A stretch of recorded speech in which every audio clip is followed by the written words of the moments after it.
안녕하세요. 가정의학과 전문의 김태균입니다. 다이어트와 관련된 여러 가지 영양제, 보조제와 관한 이야기들이 굉장히 많이 있는데요.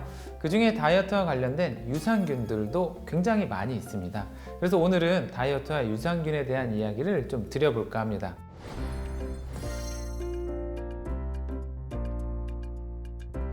일단 유산균은 사실 정확한 명칭이 아니기는 합니다. 우리 장내에 있는 균들 중에 산을 만드는 균을 저희가 유산균이라고 합니다. 하지만 이때 만들어진 산이 모두 다 우리에게 도움이 되는 건 아닙니다. 보통 이로운 작용을 하는 균들이 있고 조금 도움이 되지 않는 균들이 있는데요. 편하게 도움이 되는 유익균, 도움이 되지 않는 유해균 이렇게 부르기도 하지만 편하게는 그냥 다들 유산균으로 부르시기 때문에 사실 저도 오늘은 그냥 편하게 유산균으로 이야기를 드리도록 하겠습니다. 사실 의학이 발전하면 발전할수록 우리 몸속 장 안에 미생물에 대한 관심들이 굉장히 커지고 있습니다. 우리 장 안에는 정말 수많은 미생물들이 존재하고 또 어떤 미생물이 존재하느냐에 따라서 그 사람의 건강 상태가 달라진다는 연구 결과들이 많이 나오고 있는데요.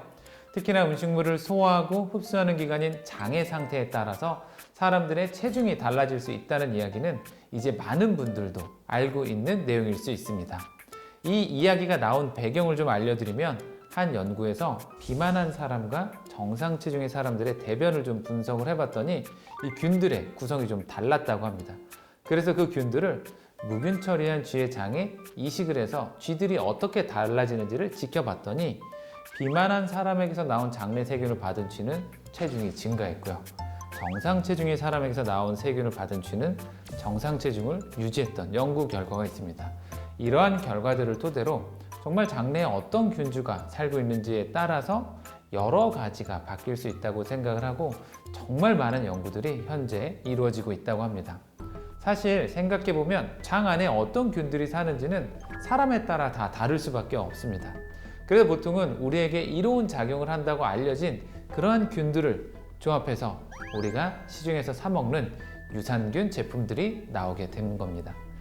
유산균은 쉽게 우리에게 도움이 되는 균들을 직접 모아놓은 프로바이오틱스, 또 유산균들의 먹이인 프리바이오틱스, 또 유산균들이 먹이를 먹고 만든 대사물질이 들어가 있는 포스트바이오틱스, 이렇게 나눠볼 수도 있고요. 김치 같은 요구르트, 발효식품 속에서 유산균을 직접 배양한 1세대 유산균, 우리 몸 안에 존재하는 유산균을 직접 배양시킨 2세대 유산균, 그리고 유전자 데이터로 전문가가 균을 만들어 배양한 3세대 유산균, 이렇게 나누기도 합니다. 사실 이러한 내용을 다룰 때 이제 가장 기대하고 궁금해하시고 많이 물어보는 게 그래서 뭘 살까요? 라고 많이들 이야기하시는데 가장 어렵고 사실 난감한 부분입니다. 물론 누구에게 더 도움이 되는 유산균이 있고 어떤 유산균은 어떤 정말 좋은 균을 좀 쓴 곳도 있고 또 수를 충분히 그리고 또 좋은 퀄리티를 좀 잘 만들어낸 유산균들도 분명히 있습니다. 하지만 저는 오늘 여기서 추천을 드리지는 않을 겁니다. 가장 중요한 점은 어떤 이제 내가 유산균을 먹는다고 해서 내가 무조건 좋게 바뀌는 게 아니라 내 생활 습관과 환경도 바뀌어야지만 내가 그 유산균을 먹은 효과까지 조금 더 기대해 볼 수 있습니다. 유산균들이 잘 먹고 잘 자랄 수 있는 식이섬유가 풍부한 식사로 장 건강에 도움이 되는 식사 습관도 바꿔주시고 거기에다 좋은 유산균까지 섭취했을 때 내가 다이어트뿐만 아니라 여러 가지 건강적으로도 충분히 도움 받으실 수 있으니까 일단 내가 갖고 있는 안 좋은 식습관도 바꾸시고 그 다음에 유산균도 일단 준비를 해보시면 좋은데요. 일단 가장 먼저 집에 먹는 거 있으면 한번 드셔보시면서 내가 속이 좀 편안한 느낌인지 배변 습관이 좀 변하는지 대변색의 변화가 좀 일어나는 분들도 있으니까 그런 것들을 체크하면서 나랑 맞는지 안 맞는지 먼저 체크해 보시고 그렇게 한 2-3개월 정도 드시고 난 뒤에 큰 변화가 없다라고 하시면 다른 종류로 또 바꿔보시는 것도 하나의 방법이 될 수 있습니다.